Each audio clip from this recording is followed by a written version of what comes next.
হ্যাঁ ভাই, দেখেন আমরা বাংলাদেশি হয়ে কিন্তু অন্য দেশের কিংবা অন্য ধর্মের মানুষদের উপর অত্যাচার কিংবা কটূক্তি করতেছি না।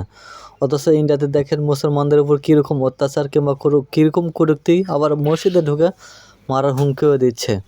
এবং তাদের ধর্মগুরু হয়েও, হিন্দুদের ধর্মগুরু হয়েও মুসলমানদের উপর অত্যাচারের কিংবা আমাদের হুজুর পাক সাল্লাল্লাহু আলাইহি সাল্লামকে নিয়ে কত ধরনের কটূক্তির ধরনের কথা বলেছে দেখেন। আর এই কারণে বিক্ষোভ সমাবেশ করতেছে। मुस्लिम धर्मामध्ये स्त्रियांवर जे हत्या घडतात त्याला कारण आहे, अत्याचाराचं हेच कारण आहे की त्यांचे आदर्शच अत्याचारी होते। ঘটনা শুরু হয় চলতি মাসের প্রথম দিকে। মহারাষ্ট্রের এক ধর্মীয় সভায় মহানবী এবং ইসলাম ধর্ম নিয়ে কটূক্তি করেন বিতর্কিত ধর্মীয় প্রচারক রামগিরি মহারাজ, যাতে সমর্থন দেন রাজ্যেরই বিজেপি বিধায়ক নীতেশ রানা। শুধু তাই নয়, মসজিদে ঢুকে মুসলিমদের উপর হামলা চালানোর হুমকিও দেন কট্টর হিন্দুত্ববাদী এই নেতা।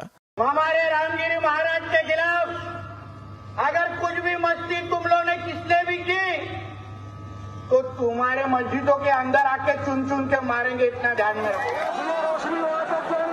নীতেশের এমন মন্তব্যে তোলপাড় সৃষ্টি। চলেন শুনে আসি ভারতের জাতীয় শয়তানের নাম কি। চাচি বলেন তো, ভারতের ওই জাতীয় শয়তানের নাম কি? কুত্তা। তারপর আরেকটা শয়তান আছে, তার নাম কি?